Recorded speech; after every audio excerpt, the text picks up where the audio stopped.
నమస్తే, welcome to ANN. నేను మీ లక్ష్మీనాగ్ నరహరి శెట్టి. వార్తాపత్రికల వార్తా విశ్లేషణకి స్వాగతం. ముందుగా మహాదిన పత్రికలు ఏం ప్రచురించారో చూద్దాం. మహాదిన పత్రికలో జీవన్ రెడ్డితో కేటీఆర్ భేటీ, బీఆర్ఎస్లోకి ఆహ్వానమని మరి ప్రచురించారు. ఇక ఇంటర్ ఫలితాలపై పుకార్లను నమ్మకండి, విద్యార్థుల తల్లిదండ్రులకు విద్యాశాఖ కీలకమైన నిర్ణయం తీసుకుందని కూడా ప్రచురించడం జరిగింది. ఇక 10 రోజుల పాటు సెగలే భానుడి విశ్వరూపం, 44 డిగ్రీల ఉష్ణోగ్రతలు అగ్నిగుండంగా మారనున్న రాష్ట్రం ఏప్రిల్ 12 నుండి డేంజర్ జోన్లోకి వెళ్ళబోతున్నట్టుగా ప్రచురించడం అయితే జరిగింది. ఇక ఏఎన్ఎన్ మహా అవార్డ్స్కు టీ ఫైబర్ ఎండి వేణుప్రసాద్ హాజరయ్యారు. మరి మనం స్క్రీన్లో చూడొచ్చు. ఎండి వేణుప్రసాద్ ఎవరైతే T fibre MD with CEO ANN CEO Kandi Ramachandra Reddy గారితో మనం దీనిలో చూడవచ్చు. ఇక అదేవిధంగా కాళేశ్వరం 3 బ్యారేజీలకు రైట్ మరమ్మతులు చేసి వినియోగించాలని డిసైడ్, ఎన్డీఎస్ఏ నిబంధనలకు అనుగుణంగా వినియోగమని, పనుల్లో జాప్యం వద్దని మరి సీఎం రేవంత్ రెడ్డి తెలియజేసినట్టుగా కూడా ప్రచురించారు. ఇక అదేవిధంగా పాకిస్తాన్ కేంద్రంగా అమెరికా ఇరాన్ మధ్య తొలి దశ చర్చలు, ఇరాన్ అజెండా ఆధారంగానే చర్చలను కూడా ప్రచురించారు. ముందుగా చూద్దాం. ఏఎన్ఎన్ మహా అవార్డ్స్కు టీ ఫైబర్ ఎండి వేణుప్రసాద్ హాజరయ్యారు. తెలంగాణలోని గ్రామీణ ప్రాంతాలను ప్రపంచంతో పోటీ పడేలా చేసే అత్యాధునిక టెక్నాలజీ వ్యూహాలు కలిగిన టీ ఫైబర్ ఎండి వేణుప్రసాద్ను ఏఎన్ఎన్ మహా అవార్డ్స్ వేడుకకు ఏఎన్ఎన్ మీడియా సంస్థల సిఇఓ కంది రామచంద్రారెడ్డి ఆహ్వానించారు. ప్రభుత్వాల ఆలోచనలు, వేణుప్రసాద్ తన విజన్తో చేస్తున్న అద్భుతాలు, గ్రామీణ ప్రాంతాల్లో రానున్న మార్పులు, జరుగుతున్న ప్రయోగాల నేపథ్యంలో ఏఎన్ఎన్ డిజిటల్ ఇన్ఫ్రా విజనరీ పురస్కారాన్ని టీ ఫైబర్ ఎండి వేణుప్రసాద్కు ఇవ్వాలని నిర్ణయించింది. టెక్నాలజీ సరికొత్త పుంతలు తొక్కుతూ ఉండగా మారుమూలగా గ్రామీణ ప్రాంత పేదలకు కూడా దాని ఫలాలు అందించే బృహత్ సంకల్పంతో టీ ఫైబర్ పనిచేస్తుంది. ఏఎన్ఎన్ అవార్డ్స్ మరి అత్యంత పెద్ద ఈవెంట్ కూడా జరగబోతుంది. ఏప్రిల్ 11న అతిరథ మహారథులు మరి మినిస్టర్స్, ఎమ్మెల్యేలు కూడా రాబోతున్నారు. హోటల్ కత్రియాలో సోమాజిగూడలో ఒక అత్యద్భుతమైన కార్యక్రమానికి కూడా నాంది పలికింది. మరి సిఇఓ కంది రామచంద్రారెడ్డి గారి ఆధ్వర్యంలో అద్భుతంగా ఈ యొక్క కార్యక్రమం జరగబోతుంది. సో దీనికి సంబంధించి టీ ఫైబర్ ఎండి వేణుప్రసాద్ని ఆహ్వానించడం అయితే జరిగింది కంది రామచంద్రారెడ్డి. దీనికి ఆయనకి ఇస్తున్న చిరు జ్ఞాపికను కూడా బహుకరించడాన్ని మనమైతే దీనిలో గమనించవచ్చు. రామచంద్రారెడ్డి గారు, ఈయన వేణుప్రసాద్ గారు. ఇక హెచ్ఆర్ కావచ్చు, అరవింద్ గారు సిఇఓ సంస్థల ఏఎన్ఎన్ సంస్థ హెచ్ఆర్ కావచ్చు. మనం ఓవరాల్గా చూసుకుంటే ఏఎన్ఎన్ సంస్థ అత్యద్భుతంగా ముందుకు దూసుకువెళ్తూ పోతుంది. ఎందుకంటే తెలుగు రాష్ట్రాల్లో మరి ఈ రోజున ఏఎన్ఎన్ తనకంటూ ఒక ప్రత్యేకత స్థానాన్ని సంపాదించుకుంది. వేరే రాష్ట్రాల్లో కూడా ఎగబాగడానికి ముందుకు వెళుతున్న ఏఎన్ఎన్కి అందరూ కూడా మరి శుభాకాంక్షల వెల్లువెత్తుతుంది. ఇక తదుపరి చూసుకుంటే మరి కాళేశ్వరం 3 బ్యారేజీలకు రైట్ మరమ్మతులు చేసి వినియోగించాలని డిసైడ్, ఎన్డీఎస్ఏ నిబంధనలకు అనుగుణంగా వినియోగం. కాళేశ్వరం లిఫ్ట్ ఇరిగేషన్ ప్రాజెక్టులోని 3 బ్యారేజీలకు మరమ్మతులు చేసి వాటి వినియోగంలోకి తీసుకురావాలని ముఖ్యమంత్రి రేవంత్ రెడ్డి అధికారులను ఆదేశించారు. నేషనల్ డ్యామ్ సేఫ్టీ అథారిటీ సూచనల మేరకు వీలైనంత త్వరగా ఈ పనులను వేగవంతం చేయాలని చెప్పారు. కాళేశ్వరం లిఫ్ట్ ఇరిగేషన్ ప్రాజెక్టుకు సంబంధించి మంత్రి ఉత్తమ్ కుమార్ రెడ్డి ఇతర ఉన్నతాధికారులతో ముఖ్యమంత్రి సమీక్ష నిర్వహించారు. ప్రాజెక్టు మరమ్మతుల కోసం ప్రత్యేక కార్యాచరణ రూపొందించి నిరంతర పర్యవేక్షణ చేయాలని ఈ సందర్భంగా అధికారులను ఆదేశించారు. మరమ్మతులకు సంబంధించిన ఏజెన్సీలన్నింటినీ కూడా అప్రమత్తం చేసి పనుల్లో వేగం పెంచాలని సూచించారు. Central water and power research station ఆధ్వర్యంలో జరుగుతున్న పరీక్షలు, నమూనాల సేకరణను వర్షాకాలం ప్రారంభానికి ముందే పూర్తి చేయాలని స్పష్టం చేశారు. నీటిపారుదల శాఖ, సిడబ్ల్యూసిపిఆర్ఎస్ బ్యారేజీల నిర్మాణ సంస్థలు డిజైన్ కన్సల్టేషన్తో టీం ఏర్పాటు చేయాలని సూచించారు. ప్రతి పనిలో సెంట్రల్ వాటర్ కమిషన్ సభ్యులు ఉండేలా చూడాలని తెలిపారు. మేడిగడ్డలో కుంగిపోయిన పిల్లర్లే కాకుండా మొత్తంగా 1.6 కిలోమీటర్ల బ్యారేజీని అధ్యయనం చేయాల్సిన అవసరం ఉందని సమావేశంలో అధికారులు వివరించారు. మేడిగడ్డ దగ్గర 500 బోరు బావులు తవ్వడానికి సంబంధించిన ప్రత్యేక కార్యాచరణ ప్రణాళిక సిద్ధం చేసినట్లుగా కూడా మరి ముఖ్యమంత్రి చెప్పారు. అందుకు కావాల్సిన యంత్రాలను సమకూర్చుకుని వీలైనంత త్వరగా పని పూర్తి చేయాలని ఆదేశించారు. మరమ్మతులకు సంబంధించి డిజైన్లు సిద్ధం చేయాలని సూచించారు. డిసెంబర్ వరకు చేయాల్సిన పనులపై పూర్తి షెడ్యూల్ సిద్ధం చేయాలని రేవంత్ రెడ్డి దిశానిర్దేశం చేయటం అయితే జరిగింది. ఇక పనుల్లో జాప్యం వద్దు అని కూడా ఆయన చెప్పారు. మరి పనుల్లో జాప్యం జరగడానికి వీలు లేదని, నిధుల విషయంలో ఇబ్బంది రానివ్వమని సీఎం స్పష్టం చేశారు. మేడిగడ్డ వద్ద బేస్ క్యాంప్ ఏర్పాటు చేయాలని సూచించారు. పనులు ప్రారంభమయ్యాక తాను స్వయంగా వచ్చి పరిశీలిస్తామని చెప్పారు. ఈ సమావేశంలో రాష్ట్ర ప్రభుత్వ ప్రధాన కార్యదర్శి రామకృష్ణారావుతో పాటుగా నీటిపారుదల శాఖ ఉన్నతాధికారులు కూడా దీనిలో పాల్గొనడం అయితే జరిగింది. సో దీని తర్వాత మనం చూస్తే జీవన్ రెడ్డితో కేటీఆర్ భేటీ అయ్యారు, బీఆర్ఎస్లోకి ఆహ్వానం పలికారు. మనకి తెలుసు కాంగ్రెస్ సీనియర్ నేత జీవన్ రెడ్డి ఆ పార్టీకి బై బై చెప్పేశారు. మరి ఇక బీఆర్ఎస్లోకి చేరటం లాంఛనమే అన్న మాట మనందరికి కూడా వినిపిస్తుంది. ఇక జిల్లా వ్యాప్తంగా ఆయన నియోజకవర్గ వ్యాప్తంగా కూడా మరి ఆయన బీఆర్ఎస్లోకి ఆహ్వానం పలుతూ కటౌట్లు కూడా వెలిసిన సంగతి మనందరికీ కూడా తెలిసిన విషయమే.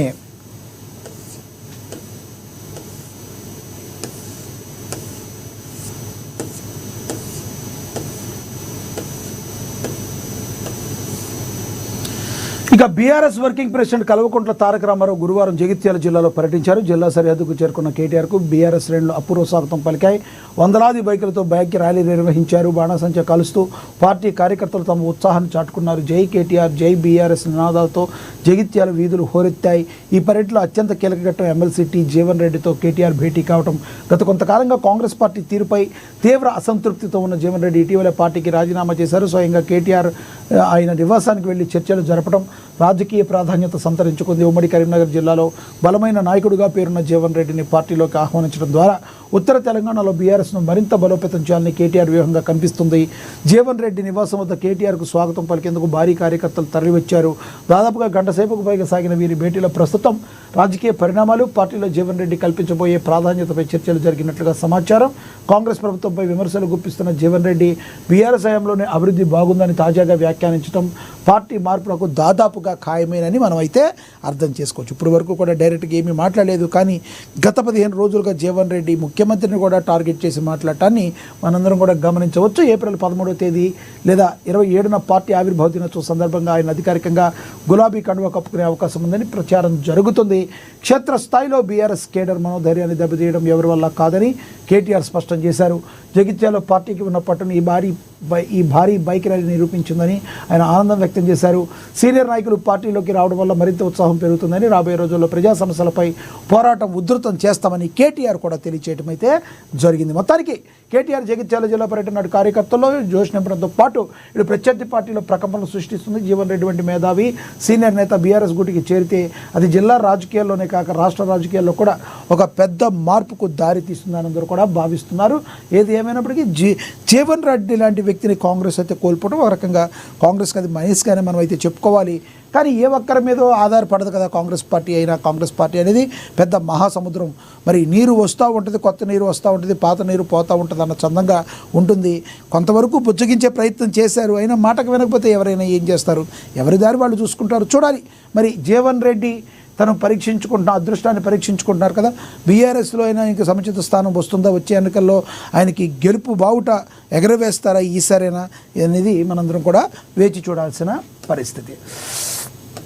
ఇక అదేవిధంగా చూసుకుంటే ఇంటర్ ఫలితాలపై పుకార్లను నమ్మకండి. విద్యార్థుల తల్లిదండ్రులకు విద్యాశాఖ కీలకమైన సూచన అయితే చేసింది. తెలంగాణలోని ఇంటర్మీడియట్ ఫలితాల విడుదలపై గత కొన్ని రోజులుగా సోషల్ మీడియా వేదికగా విస్తృతంగా ప్రచారమవుతున్న వార్తలపై విద్యాశాఖ స్పందించింది. ఫలితాల తేదీకి సంబంధించి వివిధ సామాజిక మాధ్యమాలు వస్తున్న వార్తలు కేవలం పుకార్లేని, వాటిని నమ్మవద్దని, ఆందోళన చెందవద్దని విద్యార్థుల తల్లిదండ్రులకు స్పష్టమైన ప్రకటన అయితే విడుదల చేసింది. ఫలితాల వెల్లడిపై బోర్డు ఇంకా అధికారికంగా ఎటువంటి నిర్ణయం తీసుకోలేదు అని మరి చెప్పింది. అలాగే తప్పుడు వార్తలను వ్యాప్తి చేసి వారిపై కఠిన చర్యలు తీసుకుంటామని హెచ్చరించింది. రాష్ట్ర వ్యాప్తంగా దాదాపుగా 10 లక్షల మంది విద్యార్థులు ఎంతో ఉత్కంఠగా ఎదురుచూస్తున్న ఇంటర్ ప్రథమ ద్వితీయ సంవత్సర ఫలితాలు ప్రక్రియ ప్రస్తుతం తుది దశలో ఉంది. జవాబు పత్రాల మూల్యాంకన ప్రక్రియ అత్యంత పకడ్బందీగా పూర్తి చేసిన బోర్డు ప్రస్తుత సాంకేతిక విశ్లేషణ నిర్వహిస్తుంది. ఫలితాల్లో ఎలాంటి పొరపాట్లకు తావు లేకుండా ఉండేందుకు మరి సాఫ్ట్వేర్ తనిఖీ పదే నిర్వహిస్తున్నట్లుగా అధికారులు తెలిపారు. ఈ క్రమంలో ఫలితాలు రేపే విడుదలవుతున్నాయి లేదా ఫలానా తేదీన వస్తున్నాయంటూ గుర్తు తెలియని వ్యక్తులు సృష్టించిన పోస్టులు విద్యార్థులను గందరగోళానికి గురి చేస్తున్నాయి. బోర్డు అభిప్రాయపడింది. ముఖ్యంగా ఏప్రిల్ 2వ వారంలో ఫలితాలు వెలువడే అవకాశం ఉందని ప్రాథమిక అంచనాలు ఉన్నప్పటికీ కూడా అధికారిక ప్రకటన వెలువడే వరకు కూడా విద్యార్థులు సంయమనం పాటించాలని విద్యాశాఖ అయితే వెల్లడించింది. మరి అధికార ప్రకటన రావాలని చెప్పింది. ఫలితాలు తేదీని బోర్డు తర్వాత తన అధికార వెబ్సైట్ tsbiecgg.gov.in ద్వారా కనీసం ఒక రోజు ముందుగానే మీడియాకు తెలియజేస్తానని స్పష్టం చేస్తుంది. అనవసరపు వెబ్సైట్లను చూసి మోసపోవద్దని, కేవలం ప్రభుత్వ అధికారిక మార్గాల ద్వారానే వచ్చే సమాచారాన్ని ప్రామాణికంగా తీసుకోవాలని సూచించడం అయితే జరిగింది. ఫలితాలకు వెల్లడికి సంబంధించి పూర్తి కసరత్తు పూర్తయిన తర్వాత విద్యాశాఖ మంత్రి లేదా ఉన్నతాధికారులు నిర్ణీత సమయంలో మీడియా సమక్షంలో మార్కులను విడుదల చేస్తారని అధికారులు అయితే వెల్లడించారు. పుకార్లు మీరు ఎటువంటి పరిస్థితుల్లో నమ్మొద్దు, రేపే విడుదలైపోతున్నాయి, ఎల్లుండే విడుదలైపోతున్నాయి, ఇలాంటివి వద్దు. రెండో వారంలో విడుదలయ్యే అవకాశం ఉంది. అది కూడా అధికారికంగా మేము మా వెబ్సైట్ ద్వారా వెల్లడిస్తాం, అనవసరంగా వేరే వెబ్సైట్లకు వెళ్ళొద్దు, తల్లిదండ్రులు మరి ఎక్కువగా కూడా మీరు ఆందోళన చెందవద్దు అని చెప్పి మరి ఇంటర్మీడియట్ బోర్డు అయితే ఫలితాలపై పుకార్లను నమ్మొద్దని విద్యాశాఖ అయితే కీలక నిర్ణయం అయితే విన్నపం అయితే చేసింది, కీలక విన్నపాన్ని చేసింది, సూచనలు కూడా చేసిందని మనం అనుకోవచ్చు. ఇక 10 రోజుల పాటు సెగలే బాణుడి విశ్వరూపం. 44 డిగ్రీల ఉష్ణోగ్రతలు అగ్నిగుండంగా మారనున్న రాష్ట్రం. ఏప్రిల్ 12 నుండి డేంజర్ జోన్. ఇది చాలా చాలా షాకింగ్ విషయం మనకి. ఎందుకంటే ఇప్పటి వరకు కాస్త మరి బాగానే ఉన్నాం అనుకుంటున్న ఈ తరుణంలో బాణుడి యొక్క ప్రకోపానికి మనందరం కూడా గురికాక తప్పదని వాతావరణ శాఖ అయితే చెప్పటం అయితే జరిగింది. దీని గురించి కూడా చూద్దాం. తెలంగాణ రాష్ట్రంపై సూర్యుడు మునిపెన్నడూ లేని విధంగా నిప్పుల వర్షాన్ని కురిపించేందుకు సిద్ధమైపోతున్నాడు. వాతావరణ శాఖ తాజాగా హెచ్చరికల ప్రకారం ఏప్రిల్ 12 నుంచి 22వ తేదీ వరకు అంటే ఏకధాటిగా 10 రోజుల పాటు రాష్ట్ర వ్యాప్తంగా ప్రచండమైన ఉష్ణ తరంగాలు వీచనున్నాయి. ఈ 10 రోజుల వ్యవధిలో రాష్ట్రంలోని ప్రతి అంగుళం 40 డిగ్రీల సెల్సియస్కు పైగా ఉష్ణోగ్రతలు సెగలు కక్కబోతుంది. గాల్లో తేమ శాతం గణనీయంగా పడిపోవటం, ఉత్తర భారతం నుండి వీచే పొడిగాలుల ప్రభావంతో ఈసారి ఎండల తీవ్రత సామాన్యుల ఊహకు కూడా అందనంతగా మరి ఉండబోతుందని వాతావరణ నిపుణులు అయితే హెచ్చరిస్తున్నారు. మధ్యాహ్నం వేళల్లో జనసంచారం పూర్తిగా నిలిచిపోయి రోడ్లన్నీ కర్ఫ్యూను తలపించే పరిస్థితులు కనిపిస్తున్నాయి. ముఖ్యంగా ఉత్తర మరియు తూర్పు తెలంగాణ జిల్లాలకు వాతావరణ కేంద్రం అత్యంత ప్రమాదకరమైన రెడ్ అలర్ట్ జారీ చేస్తుంది. ఆదిలాబాద్, కుమ్రంభీం, ఆసిఫాబాద్, మంచిర్యాల, నిర్మల్, జగిత్యాల వంటి ఉత్తర తెలంగాణ జిల్లాలతో పాటు తూర్పున ఉన్న జయశంకర్, భూపాలపల్లి, ములుగు, భద్రాద్రి కొత్తగూడెం జిల్లాలో ఉష్ణోగ్రతలు ఏకంగా 44 నుండి 45 డిగ్రీల సెల్సియస్కు తాకే అవకాశం ఉంది. ఈ ప్రాంతాల్లోని బొగ్గు గనులు, పారిశ్రామిక క్షేత్రాల వల్ల ఉష్ణోగ్రతల ప్రభావం మరింత రెట్టింపు అయ్యే ప్రమాదం ఉందని అటు నిజామాబాద్, కరీంనగర్, ఖమ్మం మరియు నల్గొండ జిల్లాలో కూడా ఉష్ణోగ్రతలు 43 డిగ్రీల వరకు నమోదవుతాయని ఉక్కిరిబిక్కిరి చేయనున్నాయని తెలుపుతున్నారు. ఇక భాగ్యనగర వాసులకు కూడా ఈ 10 రోజులు అగ్ని పరీక్ష అనే చెప్పాలి. హైదరాబాద్ నగరంలో ఏప్రిల్ 12 నుంచి 22 వరకు నిరంతరాయంగా గరిష్ట ఉష్ణోగ్రతలు 40 నుండి 41 డిగ్రీల మధ్య నమోదు కానున్నాయి. సాధారణంగా మే నెలలో కనిపించే ఈ స్థాయి వేడి ఏప్రిల్ మధ్యలోని నగరాన్ని చుట్టుముట్టేయడంతో తీవ్ర ఆందోళన కలిగిస్తుంది. నగరంలోని కాంక్రీట్ కట్టడాలు, వాహనాల నుంచి వెలువడే వేడి వల్ల అర్బన్ హీట్ ఐలాండ్ ప్రభావం ఏర్పడి రాత్రి వేళల్లో కూడా ఉష్ణోగ్రతలు తగ్గకుండా ఉక్కపోత తీవ్రంగా ఉంటుంది. ఈ 10 రోజులు వర్షాలు జాడ చాలా తక్కువగా ఉంటుంది. అక్కడక్కడ కురిసే చెదురుముదురు జల్లులు వేడిని తగ్గించకపోగా తేమను పెంచి ఉక్కపోతను మరింత పెంచే అవకాశం ఉందని నిపుణులైతే హెచ్చరిస్తున్నారు. ఇక అదేవిధంగా ముఖ్యంగా మధ్యాహ్నం 12 గంటల నుండి సాయంత్రం 4 గంటల వరకు అత్యవసరం అయితే తప్ప బయటకు రావద్దని, ప్రయాణాలను వీలైనంత వరకు వాయిదా వేసుకోవాలని సూచిస్తున్నారు. శరీరంలోని నీటి శాతం తగ్గకుండా చూసుకోవడానికి మంచినీరు, ఓఆర్ఎస్, కొబ్బరి నీళ్ళు వంటివి తీసుకోవాలని, వదులైన కాటన్ వస్త్రాలను ధరించాలని కోరుతున్నారు. వృద్ధులు, చిన్నపిల్లలు మరియు గర్భిణీ స్త్రీలు ఈ ఉష్ణ తరంగాల పట్ల అత్యంత అప్రమత్తంగా ఉండాలి. మరి చిన్నపిల్లలు కూడా వడదెబ్బ తగిలే అవకాశం ఉంటుంది. గర్భిణీ స్త్రీలు అయితే చాలా చాలా జాగ్రత్తగా ఉండాలి. మరి ఈ యొక్క రేస్ అనేవి పడకూడదు. 4 గంటల వరకు కూడా అసలు బయటికి రాకుండా ఉండటం చాలా మంచిది అని చెప్పి వాతావరణ శాఖ హెచ్చరిస్తుంది. వృద్ధులు, చిన్నపిల్లలు కూడా చాలా జాగ్రత్తలు తీసుకోవాలి. మరి వడదెబ్బ తగలకుండా ఉండడానికి సూర్యకిరణాలు నేరుగా మన నెత్తి మీద పడకుండా ఉండడానికి రకరకాల క్యాప్లను కూడా మనం అందరం కూడా యూజ్ చేయడం ఎంతైనా శ్రేయస్కరం. సాధారణంగా మే నెలలో కనిపించే ఈ ఎండల తీవ్రత ఈసారి ఏప్రిల్లోనే కనిపిస్తుంది. అసలు హైదరాబాద్ భాగ్యనగర వాసులకైతే చాలా తక్కువగా ఉండే అవకాశాలు ఉంటాయి. కొంత చల్లదనం అనేది హైదరాబాద్లో ఉంటుంది కొంత మేర విడిగా పోల్చుకుంటే. కానీ ఈసారి అవకాశం లేదు. ఈసారి హైదరాబాద్ వాసులు కూడా ఈ 10 రోజులు కూడా ఎండలు తప్పేటట్టు లేవు అని చెప్పి వాతావరణ శాఖ చెప్పింది. 10 రోజుల పాటు ఇక సెగలేదని కూడా పేర్కొనడం అయితే జరిగింది. కాబట్టి తగు జాగ్రత్తలు తీసుకోవాలి. అవసరమైతే తప్ప ఎప్పుడు బయటికి రావద్దు. అనవసరంగా తిరగడం బంద్ చేయాలి. ఇంట్లో ఉండాలి, జాగ్రత్తగా ఉండాలి. లేకపోతే మాత్రం చాలా ప్రాబ్లమ్స్ మీరు కొని తెచ్చుకున్న వాళ్ళు అవుతారు. ఎక్కువగా వాటర్ తీసుకుంటూ ఉండాలి. వాటర్ తీసుకోకపోతే మన బాడీలో మరి వాటర్ లేకపోవడం వలన సమతుల్యత అనేది దెబ్బతింటుంది. ఆరోగ్యం తీవ్రంగా మరి పాడయ్యే అవకాశం కూడా చాలా చాలా స్పష్టంగా కనబడుతుంది. ప్రధానంగా వృద్ధులు చిన్నపిల్లలు కూడా ఈ విషయంలో చాలా జాగ్రత్తగా ఉండాలి. ఇంకా గర్భిణీ స్త్రీలు కూడా చాలా చాలా జాగ్రత్తగా ఉండాలి. మరి ఎండలో తిరగకుండా ఉండటం మంచిదని చెప్పి మరి సంబంధిత అధికారులు అయితే హెచ్చరికలు అయితే జారీ చేశారు. ఇక అదేవిధంగా చూసుకుంటే నేడు హస్తినకు ముఖ్యమంత్రి రేవంత్ రెడ్డి కాంగ్రెస్ వర్కింగ్ కమిటీ సమావేశం జరగనుంది. ఢిల్లీకి మరోసారి వెళ్ళనున్నారు ముఖ్యమంత్రి రేవంత్ రెడ్డి. దీని గురించి కూడా చూద్దాం.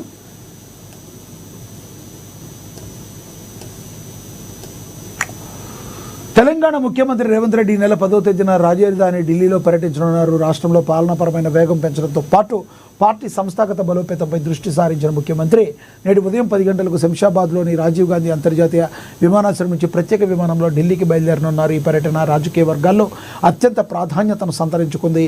నేడు మధ్యాహ్నం ఢిల్లీ వేదికగా నిర్వహించనున్న అత్యంత కీలకమైన కాంగ్రెస్ వర్కింగ్ కమిటీ CWC సమావేశంలో ముఖ్యమంత్రి రేవంత్ రెడ్డి పాల్గొబోతున్నారు. జాతీయ స్థాయిలో పార్టీ అనుసరించాల్సిన వ్యూహాలు, ప్రస్తుత రాజకీయ పరిస్థితులు, రాబోయే ఎన్నికల కార్యాచరణపై ఈ భేటీలో సుదీర్ఘంగా చర్చించనున్నారు. తెలంగాణలో కాంగ్రెస్ ప్రభుత్వం చేపడుతున్న సంక్షేమ పథకాలు, 6 గ్యారెంటీల అమలు తీరును రేవంత్ రెడ్డి సందర్భంగా పార్టీ అధిష్టానానికి వివరించనున్నట్లుగా సమాచారం. ముఖ్యంగా పాలనలో తన మార్పు చూపిస్తూనే పార్టీ క్యాడర్లో నూతనోత్సాహంతో నింపేలా ఆయన తన నివేదికను సిద్ధం చేసుకున్నట్టుగా తెలుస్తుంది. ముఖ్యమంత్రి రేవంత్ రెడ్డి వంటి పర్యటనలో రాష్ట్ర కాంగ్రెస్ ముఖ్య నేతలు కూడా వెళ్ళే అవకాశం ఉన్నట్లుగా తెలుస్తుంది. సో ఈ యొక్క హస్తినకు వెళ్ళే ముఖ్యమంత్రి ఈ టూరు చాలా చాలా ఇంపార్టెంట్గా మరి నిలవబోతుందని కూడా ప్రచురించారు. ఇక అదేవిధంగా పొంగులేటి కాదు అతడు పొంగులూటి.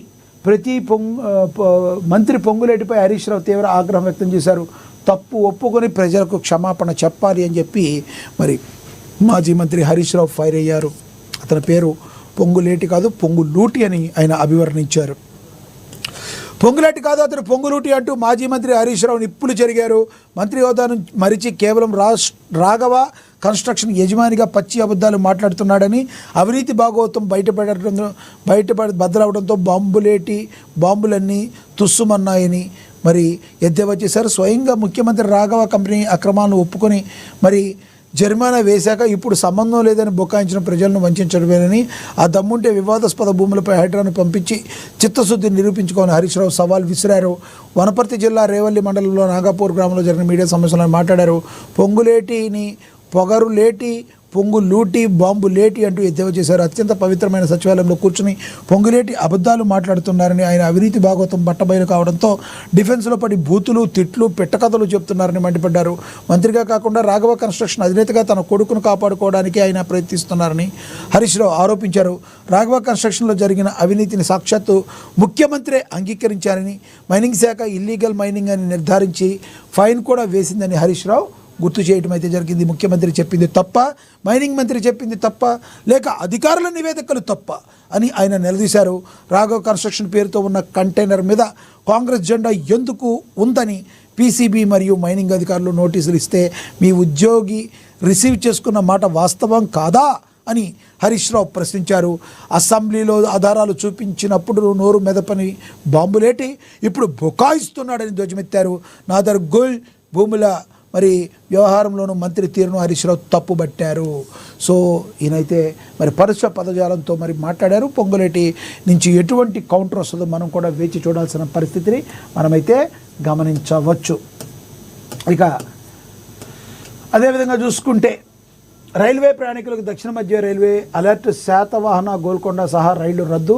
రాయనపాడు పనులతో పట్టాలపై రైళ్ల బ్రేక్. తెలుగు రాష్ట్రాల మధ్య నిత్యం ప్రయాణించే వేలాది మంది రైల్వే ప్రయాణికులకు దక్షిణ మధ్య రైల్వే కీలక హెచ్చరిక జారీ చేస్తుంది. విజయవాడ సమీపంలోని రాయనపాడు యార్డ్ ఆధునీకరణ పనుల నేపథ్యంలో ప్రధాన రైళ్లను రద్దు చేసినట్లు ప్రకటించింది. ఈ నిర్ణయం ఏప్రిల్ 28వ తేదీ నుండి మే 5 వరకు అమల్లో ఉంటుందని అధికారులు వెల్లడించారు. ప్రయాణికుల భద్రత, రైలు రాకపోకల సామర్థ్యాన్ని పెంపొందించేందుకు చేపట్టిన ఈ పనుల కారణంగా శాతవాహన, గోల్కొండ మరియు గౌతమి వంటి రద్దీగా ఉండే రైళ్లు కూడా రద్దు కావడం గమనార్హం. రాయనపాడు పనుల ప్రభావంతో ఏప్రిల్ 28 నుండి మే 5 వరకు విజయవాడ భద్రాచలం రోడ్ మరియు విజయవాడ డోర్నకల్ మధ్య నడిచే రైళ్లు పూర్తిగా రద్దయ్యాయి. అదేవిధంగా నిత్యం ప్రయాణికులతో కిక్కిరిసిపోయే విజయవాడ సికింద్రాబాద్ శాతవాహన ఎక్స్ప్రెస్ మే 2వ తేదీ నుండి 5వ తేదీ వరకు, గుంటూరు సికింద్రాబాద్ విజయవాడ మధ్య నడిచే గోల్కొండ ఎక్స్ప్రెస్ మరియు గుంటూరు సికింద్రాబాద్ ఇంటర్సిటీ ఎక్స్ప్రెస్ కూడా 2 నుంచి 5వ తేదీ వరకు కూడా రద్దు చేస్తున్నట్టు రైల్వే శాఖ స్పష్టం చేసింది. అందరూ కూడా మీరు గమనించుకోవాలి. ఏదేమైనప్పటికీ ఏప్రిల్ మరి ఈ ఎప్పటి నుంచి అనుకోవచ్చు మనం నిత్యం ప్రయాణికులతో ఉండేది 28 నుంచి ఏప్రిల్ 28 నుంచి మే 5 వరకు, అంటే 29, 30 ఇది ఒక 1 వీక్ పాటు మీరు ఆ యొక్క ట్రైన్స్ని యూజ్ చేయకుండా ఉండడం అయితే మంచిది. సో తద్వారా ఇది కేవలం కూడా మరి ప్రయాణికుల శ్రేయస్సు కోసం మరి దీన్ని మరమ్మతుల కార్యక్రమాన్ని చేపడుతున్నట్టుగా దక్షిణ మధ్య రైల్వే ప్రకటించడం అయితే జరిగింది. ఇక తదుపరి చూస్తే విద్యపై సీఎం రేవంత్ రెడ్డి ఫోకస్ బాగుంది. ప్రభుత్వ విద్యా వ్యవస్థలో నలుమూల మార్పులు రావాలి, అత్యున్నత స్థాయికి వెళ్ళిన వారందరూ కూడా ప్రభుత్వ బడుల్లో చదివిన వారే మునుగోడు ఎమ్మెల్యే కోమటిరెడ్డి రాజగోపాల్ రెడ్డి చెప్పారు. మరి విద్యపై సీఎం రేవంత్ రెడ్డి తీసుకున్న నిర్ణయం చాలా బాగుంది అని చెప్పి కోమటిరెడ్డి వెంకటరెడ్డి బ్రదర్ కోమటిరెడ్డి రాజగోపాల్ రెడ్డి చెప్పారు.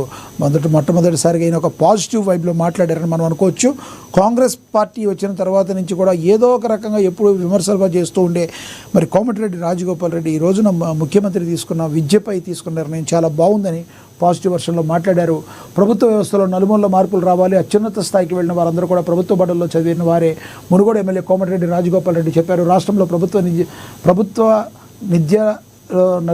ప్రభుత్వ విద్యలో సమూల మార్పులు తీసుకురావాల్సిన అవసరం ఉందని అందుకు సీఎం రేవంత్ రెడ్డి చేస్తున్న అద్భుతమని మునుగోడు ఎమ్మెల్యే కోమటిరెడ్డి వెంకటరెడ్డి తెలిపారు.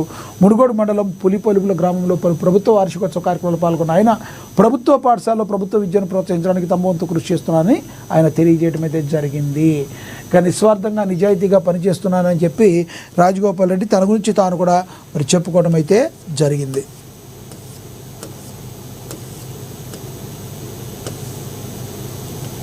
ఇక మినా సూపర్ స్పెషాలిటీ ఆసుపత్రిలో హజ్ యాత్రికుల కోసం గ్రాండ్ ఫ్రీ హెల్త్ క్యాంప్ కూడా నిర్వహిస్తున్నట్లుగా కూడా ప్రచురించారు. ఇక 3 రాష్ట్రాల్లో భారీగా పోలింగ్, ఈవీఎంలలో అభ్యర్థుల జాతకాలు మనకు తెలుసు. అస్సాంలో కావచ్చు, కేరళంలో కావచ్చు, ఇక పుదుచ్చేరిలో కావచ్చు, 3 రాష్ట్రాల్లో కూడా ఎన్నికలు జరిగినాయి. మరి ఇవన్నీ కూడా మరి సంబంధిత ఈవీఎంలలో నిక్షిప్తమై ఉన్నాయి. దేశ రాజకీయ ముఖ చిత్రంపై అత్యంత ఆసక్తి రేకెత్తించిన 3 కీలక ప్రాంతాల అసెంబ్లీ ఎన్నికల పోలింగ్ పర్వం ప్రశాంతంగా ముగిసింది. అటు హిమాలయాల పాదాల చెంత ఉన్న అస్సోం నుంచి ఇటు సుందర తీరాల కేరళం, పుదుచ్చేరి వరకు కూడా ఓటరు చైతన్యం వెల్లువెత్తింది. ప్రజాస్వామ్య సమరంలో తమ ప్రతినిధులను ఎన్నుకునేందుకు పౌరులు ఉదయం నుంచే పోలింగ్ కేంద్రాల వద్ద బారులు తీరారు. ఎండల తీవ్రతను సైతం లెక్క చేయకుండా వృద్ధులు, మహిళలు, యువత పెద్ద ఎత్తున తరలివచ్చి ఓటు హక్కును వినియోగించుకున్నారు. ఎక్కడా ఎటువంటి అవాంఛనీయ సంఘటనలు జరగకుండా అత్యంత కట్టుదిట్టమైన భద్రతా ఏర్పాట్లు చేయడంతో పోలింగ్ ప్రక్రియ అంతా కూడా సుహృదమైన వాతావరణంలో జరిగింది అని కూడా ప్రచురించారు. ఇక సాయంత్రం 5 గంటల సమయానికి 3 ప్రాంతాల్లో భారీ స్థాయిలో పోలింగ్ నమోదు కావడం విశేషం. మలయాళీ గడ్డపై ఈసారి రాజకీయ చైతన్యం మరోసారి మరి స్పష్టంగా కనిపించింది. అన్నింటిలో కూడా చాలా అద్భుతంగా ఉంది. మరి మే 4వ తారీఖున ఈ యొక్క ఫలితాలు వెలువడతాయి. ఎవరి యొక్క జాతకాలు ఏంటో తేలిపోనున్నాయని కూడా ప్రచురించడం అయితే జరిగింది. ఇక రోడ్డు ప్రమాదంలో 2 గాయాలు జరిగాయి. బోర్గంపాడులో మానవత్వం చాటుకున్న ఉప సర్పంచ్ గుండె వెంకన్నని కూడా ప్రచురించారు. ఇక అదేవిధంగా చూసుకుంటే భద్రాద్రి కొత్తగూడెంలో రామవరం ప్రాంతానికి యుద్ధ ప్రాతిపదికన మంచినీళ్లు అందించాలని మిషన్ భగీరథ పట్ల అధికారులు అలసత్వాన్ని వేడాలని పనులను పరిశీలించిన సిపిఐ జిల్లా కార్యదర్శి షాబీర్ పాషా ప్రతినిధి బృందం అని కూడా మనం ఇక్కడ చూడొచ్చు.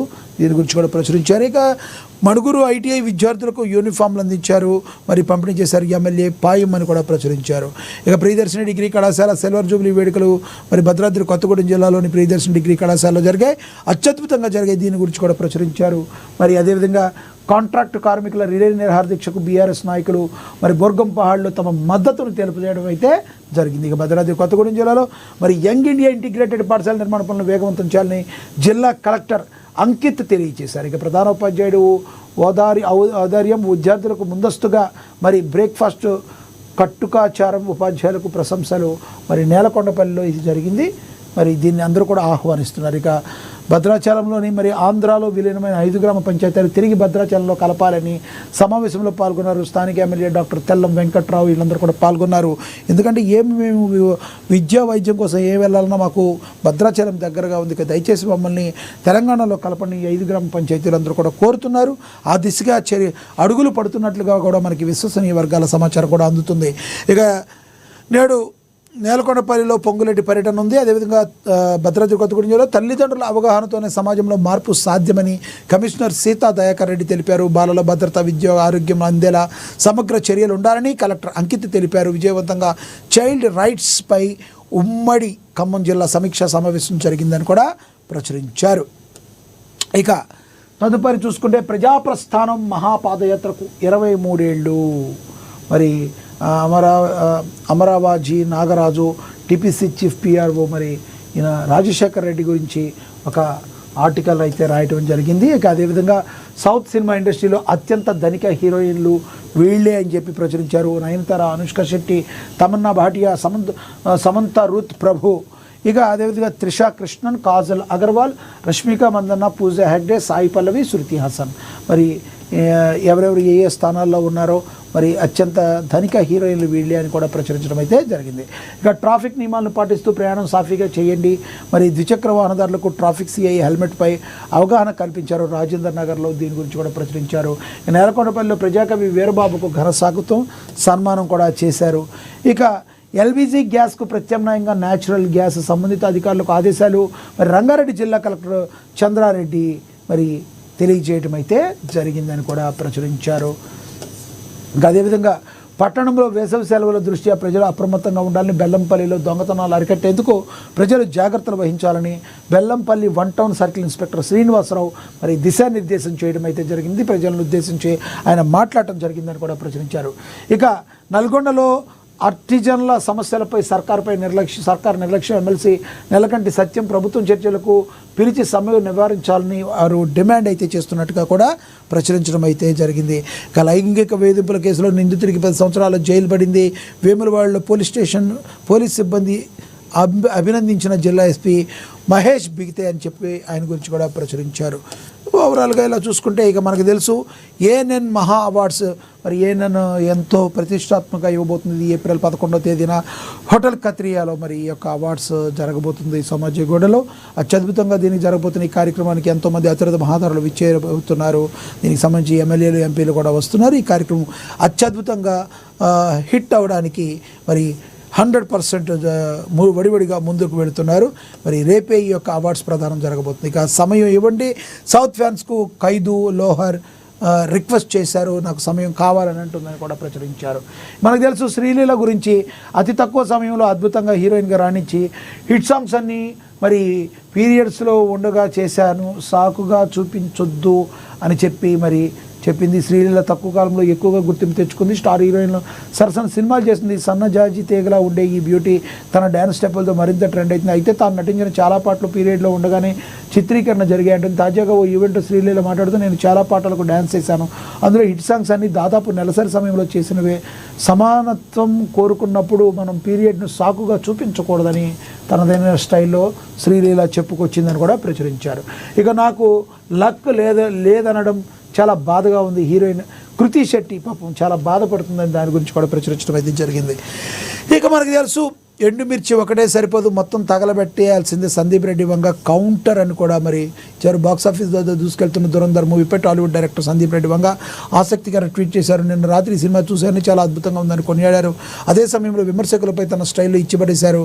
రచయితలు, నటులు అనేవాళ్ళు ప్రాపకాండతోనే తమ కెరీర్ నిర్మించుకున్నారు. కానీ ఇప్పుడు ఇండస్ట్రీ మొత్తం పిల్లులా సైలెంట్ అయిపోయిందని, ఇప్పుడు ఇది వర్గం దురంధర్ను ఎగతాళి చేస్తుందని సందీప్ రెడ్డి వంగ విమర్శించారు.